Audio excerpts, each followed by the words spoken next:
Vande Gujarat.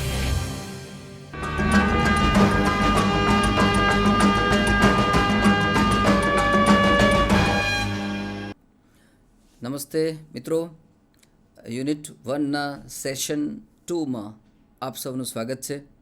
Session 1માં આપણે આખી વાત સમજ્યા હતા. કેન યુ ઇન્સ્ટોલ લવની આખી સ્ટોરી સમજ્યા હતા. એક નાનકડું વિડીયો પણ જોયો હતો. સેશન 2માં એ વાતનું અનુસંધાન લઈએ. રીડ 1 એમાંથી પરીક્ષાલક્ષી તૈયારી કેમ કરવી એની આપણે છેલ્લી વાત કરતા હતા. તો એમાં ઇન્ફરન્સ એટલે આ વાતને તમે કઈ રીતે સમજો છો, અર્થઘટન કઈ રીતે કરો છો એને લગતા સવાલ પૂછાય. એક્સ્ટ્રેક્ટ એટલે એમાંથી જ એક પીસ પાઠનો મૂકીએ એમાંથી સવાલ જે પૂછાય. અને શોર્ટ નોટ આ 3 રીતે પૂછાય. એમાંથી 2ના વાત આપણે કરી હતી અને ત્રીજાની વાત આપણે અત્યારે કરવાની છે. That is short note. એ સિવાય વોકેબ્યુલરીની મેઇન ટેક્સ્ટમાંથી 3 માર્ક્સના સવાલ છે, એટલે એ પણ કદાચ આમાંથી શબ્દો તમારે તૈયાર રાખવા પડે. શોર્ટ નોટ કેવા પ્રકારની પૂછાય તો મેં સહેજ કહ્યું હતું, ફરીથી કહું કે એક તમારી સમજણ કેટલી છે એને લગતી શોર્ટ નોટ પૂછાય, એટલે ગોખવું નહીં. શોર્ટ નોટની નીચે 6 સવાલ હશે. એ 6 સવાલના જવાબ તમે આપો એટલે શોર્ટ નોટ બની જ જશે. અને એ જવાબ તમારે સમજણથી આપવાના. ગોખવા કરતાં કોઈક એરર્સ રહી જાય તો એની ચિંતા નહીં કરવી. ગોખવા કરતાં એ સ્વતંત્ર લખેલું ભૂલભર્યું પણ સારું. તો મિત્રો, આજે આપણે શરૂ કરીએ શોર્ટ નોટ કેવી રીતની પૂછાય. હું તમારી સામે સ્ક્રીન મૂકું, જો એક શોર્ટ નોટ છે તમને બતાવો. Of installing love, what files are to be deleted. હવે તમે યાદ કરો તો કઈ કઈ ફાઇલ ડિલીટ કરે તો લવ ઇન્સ્ટોલ થાય. એની 1, 2, 3, 4 અલગ અલગ ફાઇલ્સ હતી, યાદ છે ને? રિઝન્ટમેન્ટ, ગ્રજ, બધું કાઢવું પડે. ગ્રજ અને લવ વચ્ચે શું સંબંધ છે? તો ગ્રજ હોય ત્યાં સુધી લવ નહીં આવે, એ સ્પષ્ટ હતું. લવની પહેલી ઇફેક્ટ શું થશે? તો પાસ્ટ હર્ટ વગેરે ઘણું બધું નીકળવા માંડશે. આ બધી વાતો હતી. લો એસ્ટીમ અને હાઈ એસ્ટીમ, એનું શું થશે? તો હાઈ એસ્ટીમ આવશે ને લો એસ્ટીમ જશે. એ જ રીતે જે બીજી શોર્ટ નોટ છે એમાં હું તમારી સામે મુદ્દા નથી મૂક્યા, ઇરાદાપૂર્વક પોઈન્ટ્સ નથી મૂક્યા કે તમે તમારી રીતે, આ પરીક્ષા નથી એટલે તમે તમારી રીતે સ્વતંત્ર વિચાર કરવો જોઈએ કે લવ ઇન્સ્ટોલ કરવા માટે કઈ કઈ વાતો કાઢવી પડે. એટલે પ્રેમની ગેરહાજરીમાં જીવનમાં શું શું વધારે હોય અને પ્રેમ આવ્યા પછી શું શું આવશે. જો જે પીસ છે, ગુડનેસ છે, આ બધી લવની ઇફેક્ટ છે. યાદ રહે, લવ શબ્દ આવતાની સાથે જ આપણે જે કંઈ સમવયસ્ક વિજાતીયનો વિચાર આવે છે, આ લવ શબ્દનો બહુ જ મર્યાદિત અર્થ છે. લવ શબ્દ આવતાની સાથે જ માં યાદ આવે, મમ્મી યાદ આવે, કારણ કે જેના વગર અસ્તિત્વ શક્ય નથી. હમણાં તો બજારમાં વહેલું આવ્યું છે, પહેલી નજર કા પ્યાર. પહેલી નજરે પ્રેમ કેવી રીતે હોઈ શકે? એ તો આકર્ષણ હોય. તમે એવું સાંભળ્યું છે પહેલી નજર કે ભી પહેલે કા પ્યાર? એવું સાંભળ્યું છે? એવું હોય માર્કેટમાં? હા, હોય. તમારી મમ્મીએ તમને પ્રેમ કરવાનું ક્યારે ચાલુ કર્યું? તમને જોયા પછી, તમને જોયા ત્યારે, કે તમને જોયા પહેલાંથી તમારી મમ્મી તમને પ્રેમ કરે છે? મમ્મી ક્યારથી પ્રેમ કરે છે આપણને? આપણે મમ્મી જોયા એના 9 મહિના પહેલાંથી મમ્મીએ પ્રેમ કરવાનું ચાલુ કરી દીધું છે. એટલે તો એણે સંભાળ રાખી હતી ને, એટલે તો આપણે અસ્તિત્વ છે. એટલે પ્રેમ શબ્દ આવતાની સાથે જ તમારા મનમાં જે અર્થ થાય છે એને હું ડીકન્ડિશન કરવા માગું છું. એટલે હવે માણસ સમગ્રને જોઈને પ્રેમની વાત તમારે સમજવાની છે, એની રીતે એની સમજ લેવાની છે, અને એ પ્રેમ હોવા અને ન હોવા વચ્ચેની સ્થિતિનો તફાવત તમારે આમાં લખવાનો છે. એટલે મિત્રો, આ વાત થઈ શોર્ટ નોટની. એટલે યુનિટ 1 એમાં 2 રીડ્સ છે. એક છે કેન યુ ઇન્સ્ટોલ લવ અને બીજું પોએમ છે કંચનજંઘા. એ ભારતની સૌથી ઊંચી જગા છે અને વિશ્વમાં જેમ એવરેસ્ટ કહેવાય છે એમ ભારતમાં કંચનજંઘા કહેવાય છે. હિમાલયનો એક ભાગ છે આ, બરાબર? તો સ્પષ્ટ કહું કે અંગ્રેજીમાં જ્યારે તમે પોએમ અંગ્રેજી આપણી સેકન્ડ લેંગ્વેજ છે. એનું પોએમ જ્યારે ભણતા હોય ત્યારે આપણે શું કરવું છે, આખા 12મા ધોરણ દરમિયાન તમારે યાદ રાખવાનું છે. બહુ ઊંડાણમાં જઈને એનું તત્વજ્ઞાનમાં નથી પડવું. કંચનજંઘાના ભૂગોળમાં એના અક્ષાંશ કેટલા ને રેખાંશ કેટલા ને ક્યાં આવ્યું ને એની બાજુ કયો, એમાં આપણે નથી પડવું. શામાં પડવું છે, શા માટે પોએમ ભણવું છે, એના સરફેસ મિનિંગમાં જવું છે, એમાંથી ભાષા શીખવી છે અને બોર્ડની પરીક્ષાની તૈયારી કરવી છે. એટલે પોએમને આખા વર્ષમાં પોએમ્સને કઈ રીતે જોવાની, કઈ રીતે નહીં જોવાની, એનું મારી તમને આ ટીપ છે. બરાબર, જરા એન્જોય કરો. હું થોડી સેકન્ડ્સ તમારી પાસે કંચનજંઘાના ફોટોઝ મૂકું છું, તમે એને એન્જોય કરો, પછી આપણે પોએમમાં જઈએ. Poetry is four enjoyment.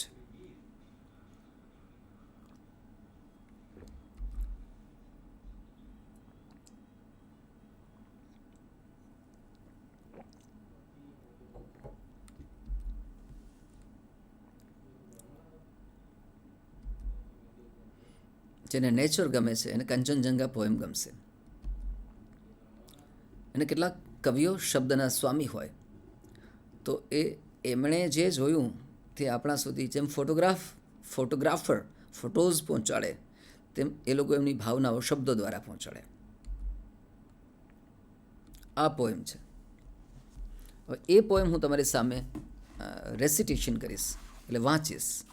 બરાબર, ચલો હું તમારી સામે આ પોએમ વાંચું. I start. મિત્રો, this is not singing, this is recitation, એટલે કાવ્ય પઠન છે. અને આ જે હું કાવ્ય પઠન કરું છું એવું તમારે પણ કાવ્ય પઠન કરવા પ્રયાસ કરવો જોઈએ. બરાબર છે, ચાલો. તમારી સામે હું સ્ક્રીનમાં આ પોએમ મૂકું છું. ચાલો, હા, આ પોએમ તમારી સામે રાખીને હું એને રેસિટેશન કરીશ. તમે પણ મારું પત્યા પછી રેસિટેશન કરવા હું તમને 1 મિનિટ આપીશ.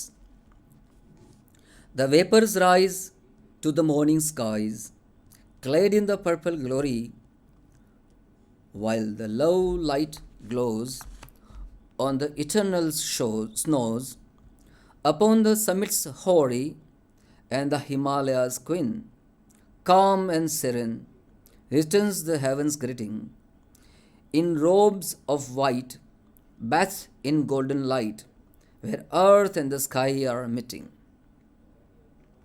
And the morning dews, the mellow hues, paint her cheeks with fairy fingers, while over the rills and the sun-kissed hills, the love light gently lingers, and the breaking day sends the first faint ray of love's undying fountains, while the heart feels the thrills of the voice from the hills and the soul that dwells in the mountains. એની પોએટસ જે છે તે છે એ Christina એલ્બર્સ, આ કવિયત્રી છે. મિત્રો, આ તમારી સામે મેં પોએમ મૂક્યું. હવે I give you 1 minute. Just સ્ક્રીનમાં હું પોએમ મૂકું છું, જસ્ટ હેવ રેસિટેશન. હું તમને શરૂ કરી આપું, તમે મારી સાથે રેસાઇટ કરજો. The vapors rise to the mountain skies, clad in the purple glory, while the low light glows on the eternal snows.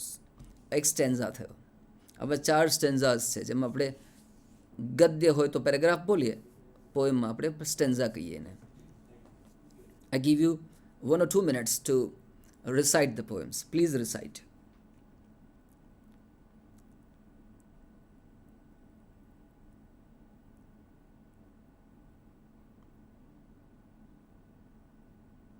ચાલો, એકાદો સ્ટાન્ઝા તમે કરી શક્યા એટલે તમે તમારા પાઠ્યપુસ્તકમાં આ કાવ્ય છે એટલે તમે કરી શકશો.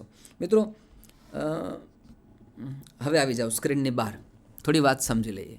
પોએમને કઈ રીતે સમજવી જોઈએ આપણે.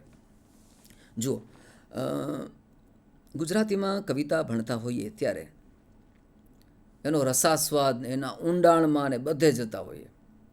કવિ શું કહેવા માગે છે ને એ કવિનો અંદર કયો રેફરન્સ છે ને નરસિંહ મહેતા આમ કહે છે ને મીરાબાઈ આમ કહે છે, એ આપણી માતૃભાષા છે એટલે એને એ રીતે ભણવી જોઈએ. અંગ્રેજીની જે કવિતા છે ને એમાં બહુ ઊંડાણમાં આપણે ઉતરવું નથી. બરાબર, એક સ્ટેન્ઝા સામે મૂકીને આવી હેબિટ પાડજો. આ સ્ટેન્ઝામાં કોઈ વ્યક્તિની વાત છે, કોઈ ટાઈમનો ઉલ્લેખ છે, કોઈ કલરનો ઉલ્લેખ છે, એટલે સેન્સીસ જોઈ લેવાની, કોઈ અવાજ છે, વ્યક્તિ છે, સ્થળ છે ને સમય, આ ત્રણ જોઈ લેવાના. હુ, વેર અને વેન, આ ત્રણનો ઉલ્લેખ. આનાથી શું થાય કે એ પોએમને એન્જોય કર્યા પછી પરીક્ષાલક્ષી જ્યારે તૈયારી કરવાની આવે ત્યારે આને સ્કેનિંગ ટાઈપ ઓફ રીડિંગ કહેવાય, કે એમાં કઈ વ્યક્તિની વાત છે, કયા સ્થળની વાત છે ને કેટલા સમયની વાત છે. ત્યાર પછી સેન્સીસ. કવિ છે ને આપણી જ્ઞાનેન્દ્રિયો સાથે રમતા હોય હંમેશા. તો કયા રંગનો ઉલ્લેખ છે, કોઈ અવાજનો ઉલ્લેખ છે, કોઈ સ્વાદનો ઉલ્લેખ છે, કોઈ ગંધનો ઉલ્લેખ છે, કોઈ સ્પર્શનો ઉલ્લેખ છે. આવે જ સ્થળ, સમય અને વ્યક્તિ, આ ત્રણ જોઈ લેવાના. એટલે હુ કોની વાત છે, સ્થળ શું છે, સમય શું છે, અને જ્ઞાનેન્દ્રિયોમાં કઈ જ્ઞાનેન્દ્રિયો સાથે અત્યારે કવિ મારી જોડે રમી રહ્યા છે. આ જો જોઈ લે ને તો ત્યાર પછી એમાંથી જવાબ આપવો બહુ સહેલો પડે. બરાબર. આપણે જોઈએ પોએમને. હું એક એક સ્ટેન્ઝાને તમારી સામે ફરીથી મૂકું અને ફરીથી એમાંથી તમને સવાલ પૂછું છું. The vapors rise to the morning skies, clad in the purple glory, while the love light glows on the eternal snows. What is rising? Simple. Vapors are rising.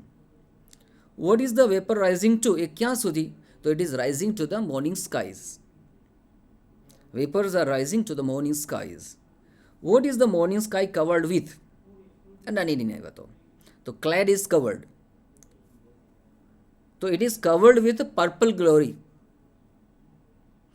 કયો કલર આવ્યો? Purple colour. Right. Where do the love lights glow? While the love lights glow on the eternal snows. જો આમાં થોડાક શબ્દો પણ જોઈ લેવા જોઈએ કે જ્યારે તમારી સામે સ્ટાન્ઝા મૂકો તેમાંથી કયા શબ્દો એવા છે જેના સમાનાર્થી શબ્દો તમને નથી આવડતા, એટલા ગ્લોસરીમાં તો જોઈ લેવા જોઈએ. ન મળે તો પછી યુઝ ડિક્શનરી. એટલે કલર કયો આવ્યો? પર્પલ. સમય મોર્નિંગ. કોની વાત આવી? તો વેપર્સ. અહીંયા માનુષીકરણ છે વેપર્સનું. બરાબર છે. એટલે vapours rise to the morning skies, clad in the purple glory, while the love light glows on the eternal slows. On the એટલે to the morning skies એ પણ ડાયરેક્શન છે અને on the eternal snow તે place છે. એટલે મેં તમને નીચે લખ્યું છે પ્લેસ, ટાઈમ એન્ડ કલર. આ ત્રણ કયા કયા છે તમે જોઈ લીધું હશે. એમ સ્ટેન્ઝા 2 માં જઈએ. Upon the summits hoary, the Himalayas queen, calm and serene, return the heavens greeting in robes of white, bathed in golden light, where earth and sky are meeting. આકાશ અને પૃથ્વી મળે છે, ક્યારેય ન મળે, આ આભાસ હોય છે. પણ કવિને આ બધું છૂટી હોય. ટેલ મી હુ ઇઝ હિમાલયાઝ ક્વીન? કોની વાત છે? હિમાલયની રાણી કોણ છે? હિમાલય જો રાજા હોય તો રાણી કાંચનજંઘા છે. મિત્રો, હું તમને સજેસ્ટ કરું કે તમારા આ પાઠ્યપુસ્તકમાં આ જે પોએમ છે તે પોએમની નીચે એક વેબસાઇટ સજેસ્ટ કરી છે. એની ઉપર જઈને તમે એ વિકી છે તેમાં જઈને આ જોજો કેટલાક ચિત્રો અને કેટલું વર્ણન. યુ વિલ સ્ટાર્ટ લવિંગ કાંચનજંઘા. એટલે આ પોએમની મજા જો લેવી હોય તો એમાં જશો તો મજા ઓર વધશે. અને બીજો હેતુ છે કે આપણો ભાષા શીખવી છે તો એ ઇંગ્લિશમાં છે, એટલે વાંચશો એટલે ઓર ઇંગ્લિશ પણ આવડશે. કદાચ કેટલુંક વાંચો અને ન સમજાય તો કંઈ નહીં, વકરો એટલો નફો. એ વાંચવાનું જેટલું સમજાય એટલું સારું. ચલો સ્ટેન્ઝા 2ના કેટલાક ક્વેશ્ચન્સમાં જઈએ. How is Himalaya's queen? તો જે calm and serene. Himalaya's queen is calm, શાંત છે. સિરેન, ધીર ગંભીર છે. What does she return? She returns the heavens greetings. What is she wearing? She is wearing a robe. She is wearing a white robe. જો colour આવ્યો, colour. બીજો colour એના પછી છે ગોલ્ડન લાઇટ. બીજો એક કલર આવ્યો. Where is the golden light? બોલો. It is on the horizons where the earth and the sky are meeting. Place આવ્યું, જો પ્લેસનો ઉલ્લેખ આવ્યો, કોઈ પણ વસ્તુનું માનુષીકરણ પણ કવિતામાં થતું હોય, એટલે પર્સોનિફિકેશન, સજીવારોપણ અલંકાર જેને આપણે કહીએ છીએ, તો એ પણ થતું હોય છે. તો આપણે નેક્સ્ટ સ્ટાન્ઝામાં જઈએ. And the morning dew, that is ઝાકળના ટીપા, and mellow hues paint her cheeks with fairy fingers, while over the rills, એટલે ઝરણા, and the sun-kissed hills, the love light gently lingers. મિત્રો, જે ફિંગર્સ અને લિંગર્સ, રિલ્સ અને hills, dues અને huge, આ rhyming, અંત્યાનુપ્રાસ જે rhyming થાય છે એની પર પણ તમારું ધ્યાન. એ તો તમે લગભગ 9મા 10મામાં હતા ત્યારથી રાઇમિંગ પર ફોકસ છે તમારું, એટલે તમને અત્યારે આ ઉંમરે 12મા ધોરણમાં એવું પૂછવાની જરૂર નથી કે ત્યાંનું રાઇમિંગ શબ્દ શું છે. છતાંય પૂછાઈ જાય તો તમને આવડે ખરું. પણ રાઇમિંગ ક્યારે આવડે? તમે રેસિટેશન કર્યું હોય તો. ફિંગર્સ, લિંગર્સ, રાઇમિંગ ક્યારે ખબર પડે? રેસિટેશન, મોટા અવાજે એનું પઠન કર્યું હોય તો. How are Har cheeks? બોલો. The morning dews and mellow hues paint her cheeks with fairy fingers.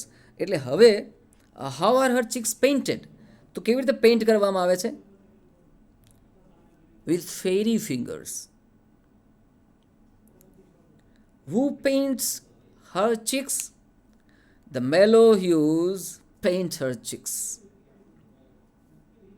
Who has kissed the hills? The hills are kissed by the sun. Right? Love light, A place, A colours જેવી થોડીક વાત આવી ગઈ.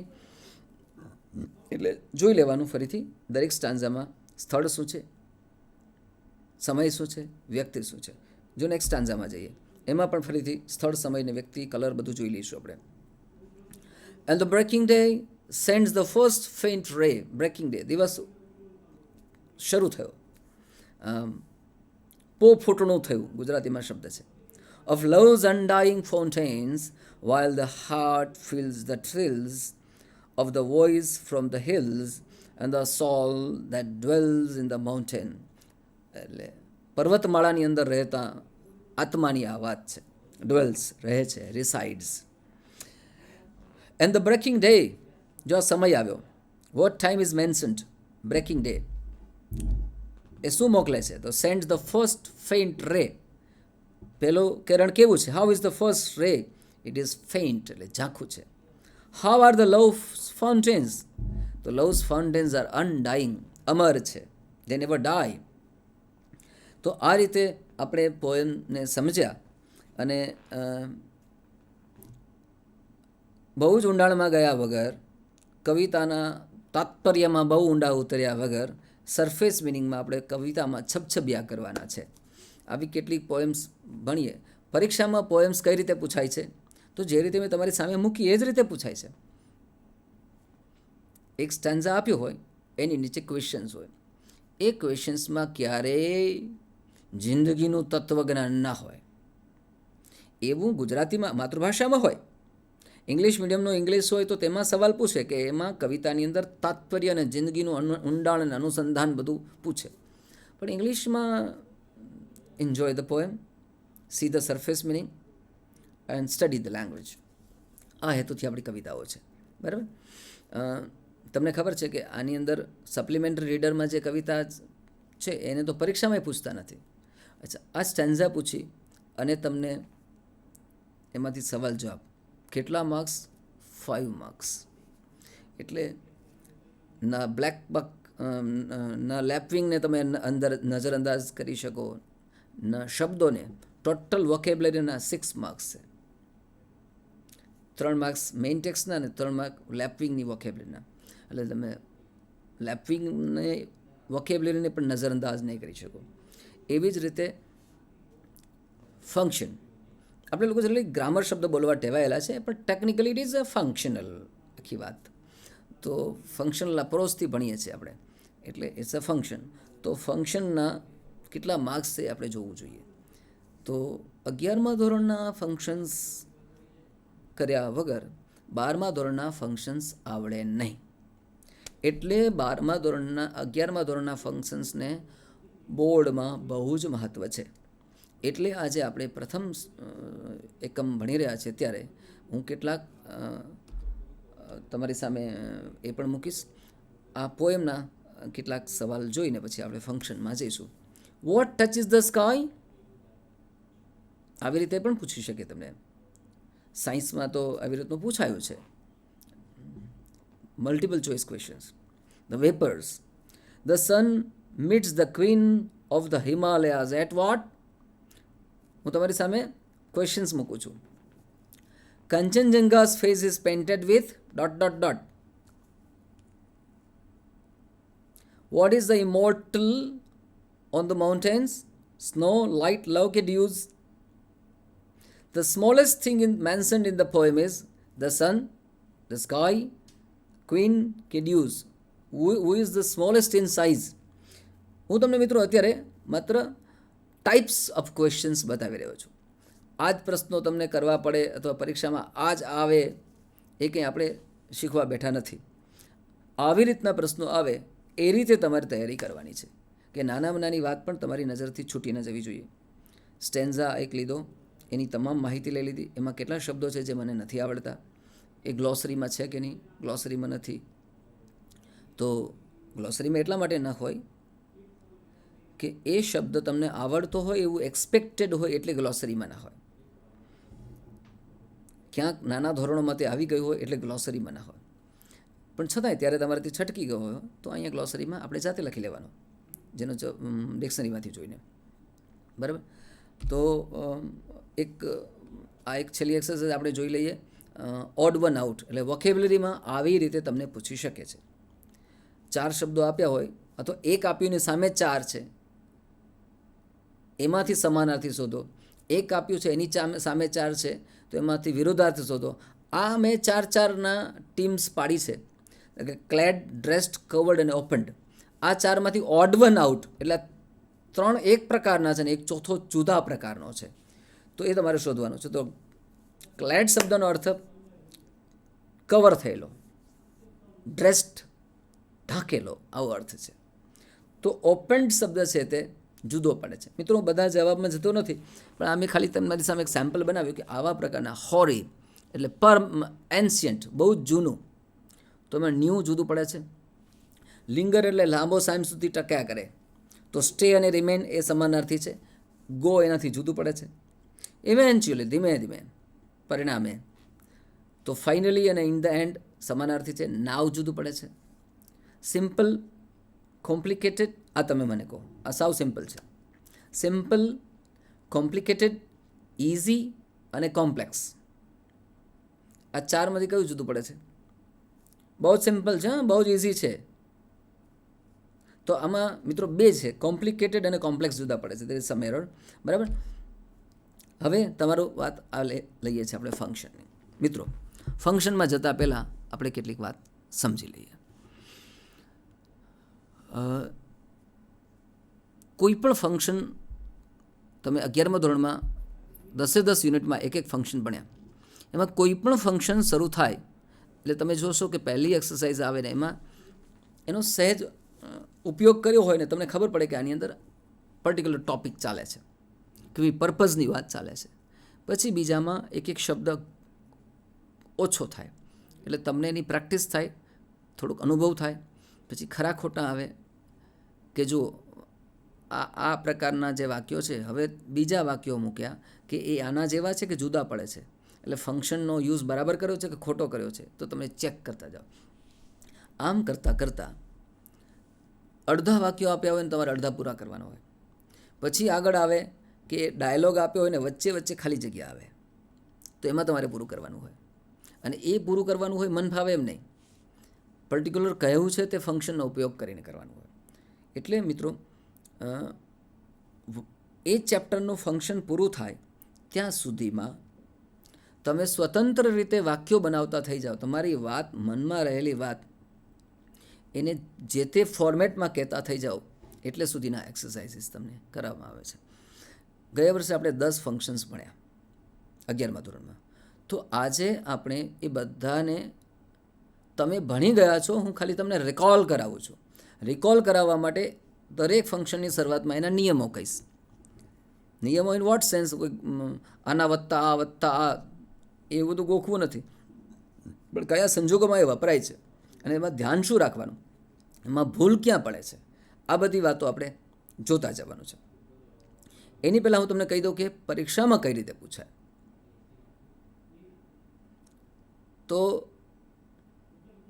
List of sentences આપ્યું છે, 5 વાક્યો આપ્યા છે, એની ઉપર 6 ફંક્શન્સની યાદી આપી છે કે આ 6 ફંક્શન્સ છે. તો નીચેનામાંથી કયું સેન્ટેન્સમાં કયું ફંક્શન વપરાયું છે, એટલે ખાલી એને જોડવું જ છે તમારે કે ભાઈ આ વાક્ય છે એમાં ઇફ છે, મીન્સ આ કન્ડિશન ઇન પાસ્ટ છે. આ વાક્ય છે એમાં લખ્યું છે કે my father went to the market in order to buy some books. તો ઇન ઓર્ડર ટુ, મારા પપ્પા શા માટે ગયા? In order to buy some books, એટલે પુસ્તકો ખરીદવા ગયા, એટલે પર્પઝ છે, એટલે એક્સપ્રેસિંગ પર્પઝ. તો કયા સેન્ટેન્સમાં કયું ફંક્શન, એટલે સેન્ટેન્સીસ પણ આપ્યા છે, ઉપર ફંક્શન્સની યાદી પણ તમને આપી છે કે તાત્કાલિક કદાચ તમને ફંક્શનનું નામ યાદ ન આવે તો તમે એને રિકોલ કરી અને એની સામે 5 વાક્યો લખો. આ રીતે ફંક્શન્સને આઈડેન્ટિફાઈ કરવાના પણ તમને સવાલ પૂછાય છે.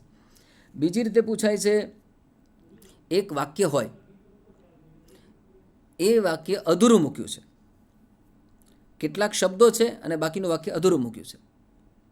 તો વાક્ય અધૂરું પૂરું કરવાનું છે, પણ એમાં કયું ફંક્શન વાપરવાનું છે તમને કહી દે, એટલે એ માટેના શબ્દો આપી દે કે તમારે તે જ ફંક્શન વાપરવું પડે. એટલે એક વાક્ય આપ્યું છે ને એની અંદર ધો એવો શબ્દ આપ્યો છે કૌંસમાં, એટલે તમને ખબર પડી છે કે મારે કોન્ટ્રાસ્ટથી જ પૂરું કરવાનું છે. પણ એવું ક્યારે યાદ આવે કે ધો એટલે કોન્ટ્રાસ્ટ જ હોય? તો કોન્ટ્રાસ્ટનો પૂરેપૂરો આપણે સ્ટડી કર્યો હોય તો યાદ આવે. ઇન ઓર્ડર ટુ જોઈને તમને ક્યારે પર્પઝમાં ઇન ઓર્ડર ટુ વપરાય? વિથ એ વ્યૂ ટુ તો પર્પઝમાં વપરાય.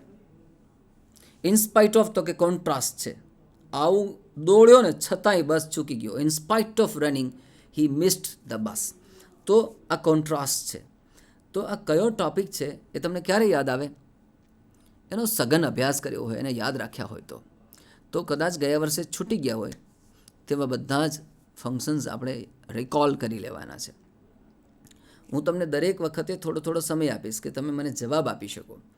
આપણે આ વન વે નથી રાખવું. હું કહી દઉં ને તમે સાંભળી લો એવું સત્યનારાયણની કથા જેવું નથી કરવું. તમારે એના જવાબ બોલવાના છે. તમારે એવું માનીને કે હું તમને સાંભળું છું એ માનીને તમારે જવાબ બોલવાના છે.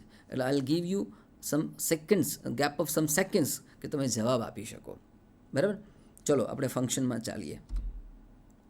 પહેલું ફંક્શન, રીડ ઇટ આઉટ, વાંચી લો.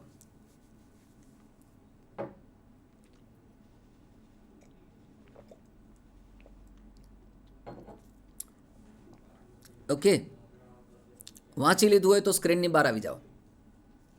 હું સમજાવી દઉં કે ફંક્શન કન્ડિશન ઇન પાસ્ટ ક્યારે વપરાય. જ્યારે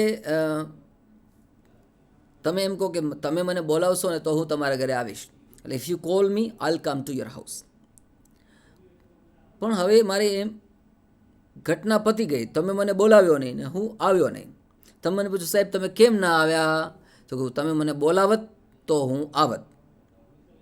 if you called me I would have come. જો તમે મને બોલાવ્યો હોત તો હું આવત. એટલે તમે મને બોલાવ્યો નથી અને હું આવ્યો પણ નથી. બરાબર? If you had practised hard you would have scored many runs. એટલે જો તે પ્રેક્ટિસ કર્યું હોત તો તું રન કરી શક્યો હોત. If you had not practised hard you would have scored less run. તે જો ઓછી પ્રેક્ટિસ કરી હોત તો ઓછા સ્કોર થાત. હું માનું છું મિત્રો તમે આમાં 2 વસ્તુ પર માર્ક કર્યો હશે કે ઇફ સાથે જ્યારે પાસ્ટ ટેન્સ આવે છે. એક્ઝામ પહેલાં મને તમે મળ્યા તો હું તમને એમ કહું કે જો તમે ફંક્શન પર ધ્યાન આપશો તો ઘણા માર્ક્સ આવશે. જો તમે રીડિંગ કોમ્પ્રિહેન્શન પર ધ્યાન આપશો તો તમને ઘણા માર્ક્સ આવશે. હવે ક્યારે કહ્યું મેં તમને? એક્ઝામ પહેલાં. જો આમ કરશો તો આમ થશે, આ કન્ડિશન, આ રિઝલ્ટ. એક્ઝામ પછી તમે આવ્યા અને ઓછા માર્ક્સ આવ્યા, તો હું તમને એમ કહીશ કે જો તમે ફંક્શન પર ધ્યાન આપશો તો વધારે માર્ક્સ આવશે, કે કોમ્પ્રિહેન્શન પર ધ્યાન આપશો. હવે શું કહે, જો કોમ્પ્રિહેન્શન પર ધ્યાન આપ્યું હોત તો વધારે માર્ક્સ આવ્યા હોત. એક્ઝામ પહેલાં હું તમને શું કહું, if you focus on comprehension you will gate more marks. If you focus you will gate, if you focus you will gate. પણ એક્ઝામમાં ઓછા માર્ક્સ આવ્યા અને તમે મારી પાસે આવો તો હવે હું એમ કહીશ કે ઇફ યુ ફોકસ, હવે કહીશ if you focused, past tense, if you focused on comprehension you will get, નહીં યુ વુડ હેવ ગોટ. પહેલાંમાં વિલ વત્તા મૂળરૂપ મૂકતા હતા, આમાં વુડ હેવ પાસ્ટ પાર્ટિસિપલ ક્રિયાપદનું ત્રીજું રૂપ. If you focused on comprehension you would have got more marks. તમે સમજ્યા? બસ ચૂકી ગયો, જો ઝડપથી દોડ્યો હોત તો બસ ચૂકત નહીં. If you had run fast, જો ઝડપથી દોડ્યો હોત તો you would not have missed the bus, તો બસ ના ચૂક્યો હોત. એટલે આપણે જ્યાં ખરખરો કરે ને, કોઈ ગુજરી જાય ને પાછળ જે જાય છે, એ જો એ બેઠા હોત તો વધારે સારું થાત, એ આ ટોપિક થયો. એટલે કન્ડિશન ઇન પાસ્ટ. બરાબર, ચલો આપણે કન્ડિશન ઇન પાસ્ટની થોડી પ્રેક્ટિસ કરીએ. આમાં ક્યાંક ક્યાંક ભૂલ મૂકી છે. આઈ give you a few seconds, તમે ભૂલ શોધી કાઢો.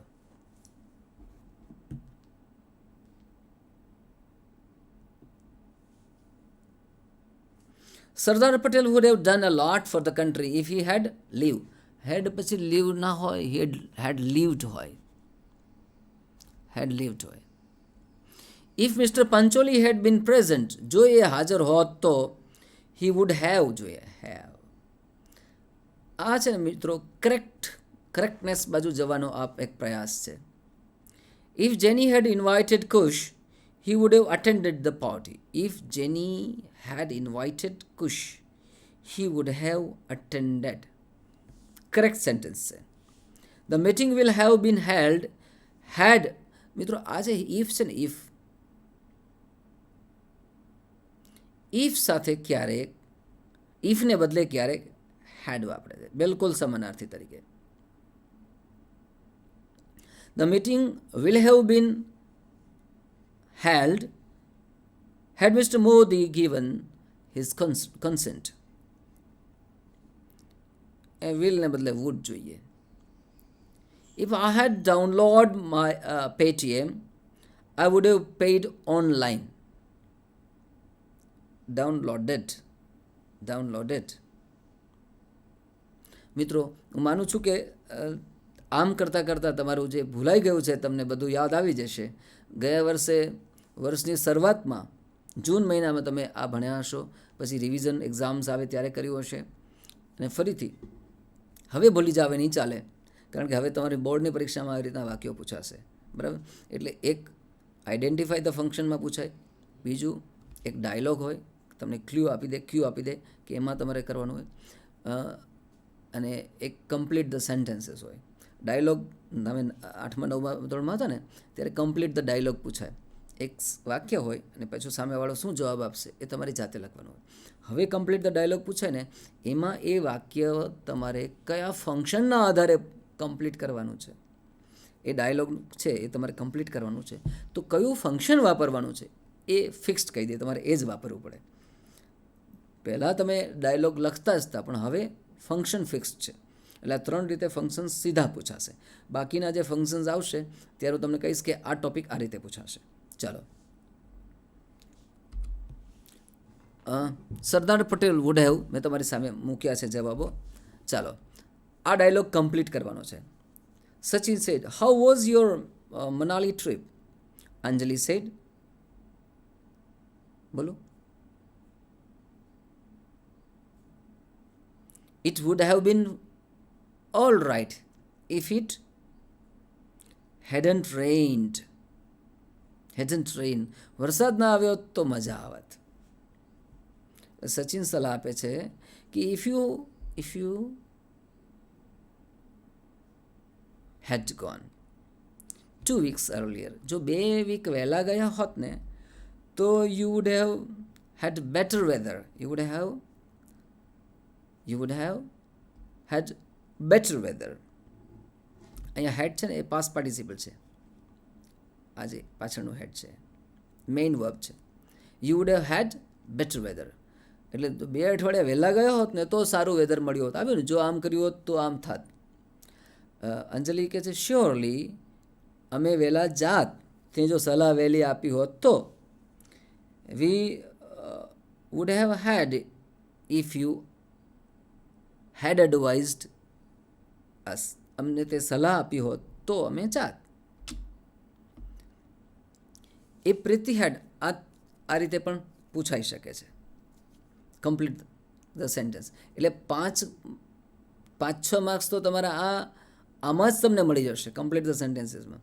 પણ એમાં કન્ડિશન છે કયા પ્રકારનું. 10 ફંક્શન્સ ગયા વર્ષે ભણ્યા, આ વર્ષે પણ કેટલાક ફંક્શન્સ ભણશો, એમાંથી કયા 6 આમાં પૂછાય એ તમારે જોવાનું છે. જો આ રીતે તમને સવાલ પૂછાઈ શકે. If Preeti had gone to Goa she could have enjoyed the scenery. અત્યારે મેં એવું કર્યું છે કે સાવ સહેલું આપ્યું છે. કમ્પ્લીટ ધ સેન્ટેન્સીસમાં તમને મેં ટુકડા કરીને વાક્ય મૂકી દીધા છે. તમને આ રીતે નહીં, આનાથી થોડું અઘરું પૂછાશે કે રેડીમેડ ટુકડા નહીં હોય, એ ટુકડાને તમારે ફોર્મ આપવું પડશે. તમારે તમારા સ્વતંત્ર શબ્દો ઉમેરવા પડશે.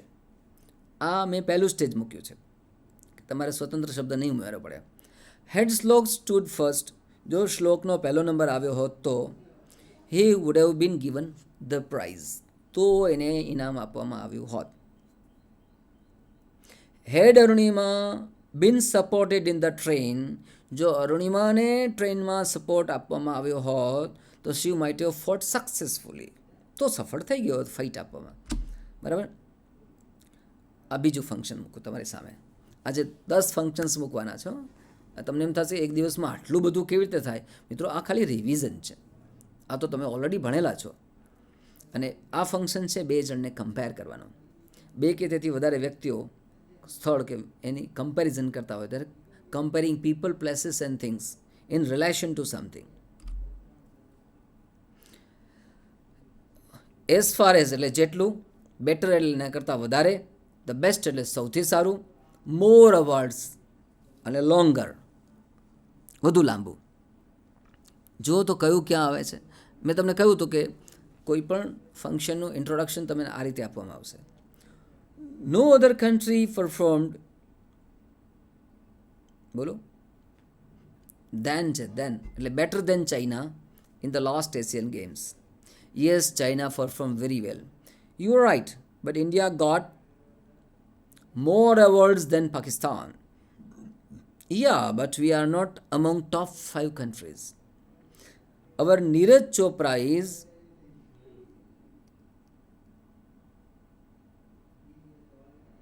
the best javelin thrower among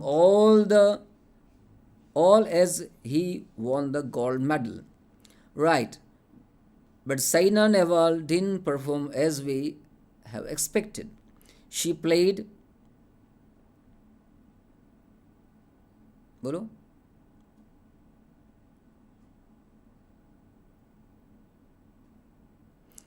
as fast as others, yet she could not win the gold. Yes, but in triple jump, our player jumped, બોલો, our player jumped, પાછળ then છે, જવાબ શોધો. કેટલું જમ્પ કર્યું? longer than many other players and won the gold. Great. આ આપણે વાત કરીએ છીએ કમ્પેરિઝનની. જુઓ તો આમાં તમારે સેન્ટેન્સીસ કમ્પ્લીટ કરવાના છે સ્વતંત્ર શબ્દો વાપરીને, કોઈ જ મદદ નહીં, પણ કમ્પેરિઝન થવી જોઈએ. Complete the sentences using the functions comparing. Pranav is more intelligent than most of engineers. Very few poets are as great as, તમને ગમતા કવિનું નામ લખો. Saina played better than others. The new textbook of English is better than the last textbook. અથવા તમને એવું લાગે તો as good as the last text book. The Ganga is the longest river in India, the longest river in India. અથવા તો the Ganga is one of the longest rivers in the world. Neha sings as well as Lata. My grandfather walks as fast as my father. He spoke better this time. આ વખતે સારું બોલ્યો. He spoke better than last time. He spoke better than last time he spoke. આ રીતે તમારે complete the sentences શીખવાનું છે. આ હું તમારી સામે એક ટાસ્ક મૂકું છું. તમારી વર્કબુક છે. આ વર્ષે તમને 2 પુસ્તકો, જેમ મેં પાઠ્યપુસ્તકો કહ્યા એમ ત્રીજું સરકારશ્રી દ્વારા પાઠ્યપુસ્તક બોર્ડ દ્વારા એક વર્કબુક બહાર પાડવામાં આવશે. એમાં પણ આવી એક્સરસાઇઝીસ છે કે આનો ઉપયોગ કરીને તમે વાક્યો બનાવો. એમાં as well as, better than, the best in. તમે જુઓ તો કોણ સૌથી વધારે મેચિસ રમ્યું? 76 વાળું છે સચિન તેંડુલકર. તો Sachin Tendulkar played the highest matches. Sanctuaries ઓછામાં ઓછી કોણે બનાવી છે? Who made the minimum centuries? તો MS Dhoni made the minimum sanctuaries 17 છે. જુઓ, આમ 2 મિત્રો મળીને સામસામે ક્વેશ્ચન આન્સર્સ પૂછવા જોઈએ અને કમ્પેરિઝનના જ વાક્યો બોલવાના એવું નક્કી કરવું જોઈએ. હવેનો ટોપિક લઉં છું contrast. Blank he didn't give up playing seriously was Kohli though injured. શબ્દો ગોઠવો. ચલો તો, though Kohli was injured since seriously he didn't give up playing. he was hurt, ઘવાયેલો હતો સિરિયસલી, છતાં એણે રમવાનું છોડ્યું નહીં. tried hard the police however. બોલો, however hard the police tried. however hard the police tried. તમને સિક્વન્સ ખબર હશે હાવેવરમાં કઈ સિક્વન્સ આવે. however hard the police tried, the thief escaped. The book was interesting, but Dhwani could not enjoy it. In spite of trying hard, the doctor could not save the patient. Although Mrunal is honest, a few people trust him. Right. આ રીતે complete the sentences પૂછાય. મિત્રો, આપણે સૌથી પહેલાં condition જોયું હતું. તમને યાદ છે, આપણે સૌથી પહેલું કન્ડિશન જોયું. કન્ડિશનમાં પણ કમ્પ્લીટ ધ સેન્ટેન્સીસ આપણે જોયા હતા. અત્યારે આપણે કોન્ટ્રાસ્ટ જોઈ રહ્યા છીએ. તો કોન્ટ્રાસ્ટ ક્યારે વપરાય? આમ થયું છતાંય આવું થયું. એણે મહેનત કરી એટલે સારું પરિણામ આવ્યું, તો એ કાર્યકારણ છે, એનું પરિણામ છે, રિઝલ્ટ છે.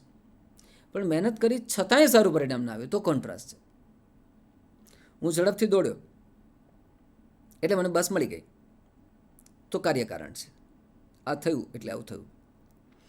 પણ હું ઝડપથી દોડ્યો તો એ બસ ચૂકી ગયો, તો આ જે તો પણ વાળા જે છે ને, જો કે, છતાંય, આમ તો હું દોડ્યો, આ જે બધા શબ્દો આપણે બોલીએ છીએ બધા કોન્ટ્રાસ્ટ છે.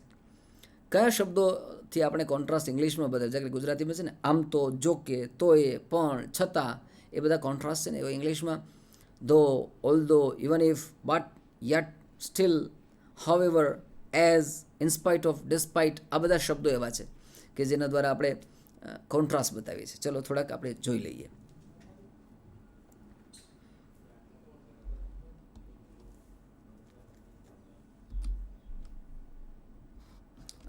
Rohit did his best, but he could not complete the run.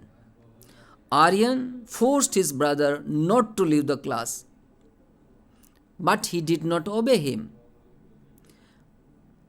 હું તમને થોડી સેકન્ડ્સ આપું જવાબ વિચારવા માટે. ચલો હવેથી આપીશ. Though India lost 5 wickets in 40 runs, we won the match. In spite of hike in petrol,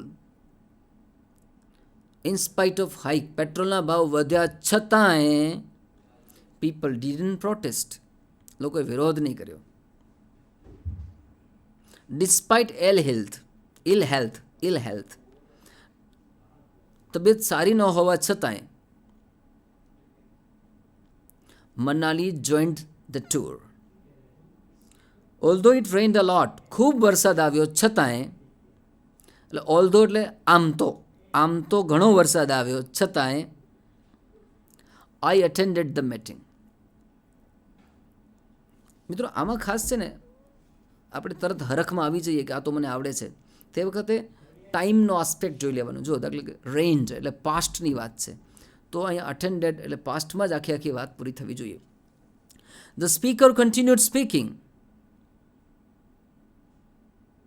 બોલો, એણે બોલવાનું ચાલુ જ રાખ્યું અને હોલની અંદર શું હતું? કેઓસ, અફરાતફરીનો માહોલ હતો.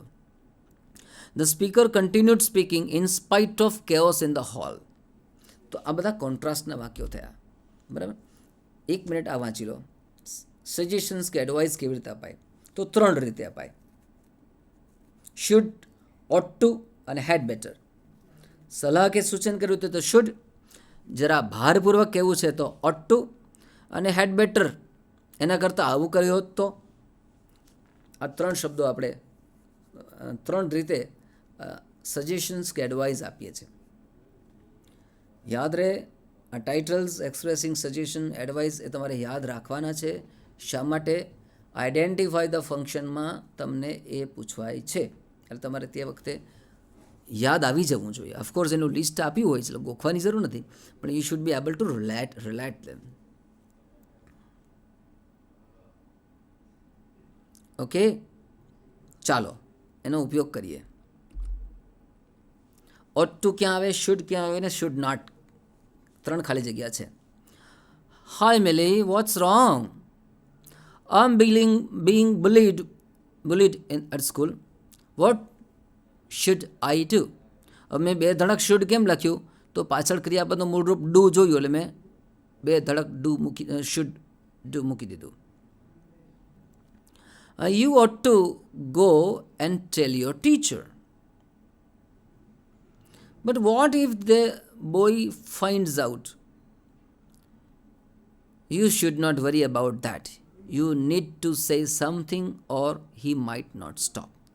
તારે કંઈક તો કરવું પડશે, નહીં તો આ લોકો દાદાગીરી નહીં છોડે. Shama is injured. She should not go for mountaineering. Kevir is not submitted his work. He ought to inform his class teacher. If Nirav wants to go to the USA for higher studies, he had better join IELTS. એને કરતાં એણે આ કરી લેવું જોઈએ, બરાબર. હવે તમે આ 3નો ઉપયોગ કરતાં શીખી ગયા હશો. સલાહ કેવી છે તો શુડ મૂળરૂપ, જરા ભારપૂર્વક કેવું છે તો હેડ બેટર, અને આ જે ત્રીજું હતું કે આવું કરવાથીની ખૂબ જરૂર છે તો he had better join the IELTS class, બરાબર. હવે તમારે સ્વતંત્ર રીતે વાક્યો વાપરવાના છે. I broken my friends pen drive, તો શું કરવું જોઈએ? You should give him a new pen drive. I got toothache, દાંતમાં બહુ દુખાવો થાય છે, શું કરવું જોઈએ? બોલો. You ought to consult a doctor or dentist. I have not appeared in the test today. You had better apologize for that. I want to drive a motor car. You should join a driving school. I am going to the fun fair.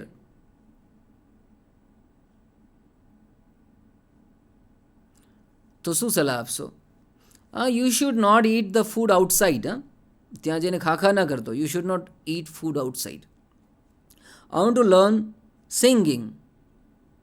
You ought to અથવા you had better attend music classes. I ate too much. તારે મેં બહુ ખાધું. અરે ના ખાવું જોઈએ. ચા હવે આરામ કર. You had better take rest. એટલે મિત્રો આ રીતે આપણે સલાહ આપી શકીએ. કેટલાક ફંક્શન્સ આપણે આજે જોયા. નેક્સ્ટ સેક્શનમાં બાકીના ફંક્શન્સ આપણે જોઈશું. એક દિવસમાં આટલા બધા ફંક્શન્સ એટલે તમને થાક પણ લાગતો હશે કે કેટલું યાદ રાખવું. પણ મિત્રો 11મા ધોરણનું પાઠ્યપુસ્તક તમારી પાસે છે, તેનો ઉપયોગ કરી અને થોડુંક રિકોલ કરજો. બાકીના જે ફંક્શન્સ છે હું અત્યારે નેક્સ્ટ સેશનમાં તમારી સામે મૂકીશ. અને રાઇટિંગ, લખાણ એટલે પેરેગ્રાફ રાઇટિંગ બધું કેવી રીતે કરવું એ બધું આપણે નેક્સ્ટ સેશનમાં જોઈશું. અત્યારે આવજો.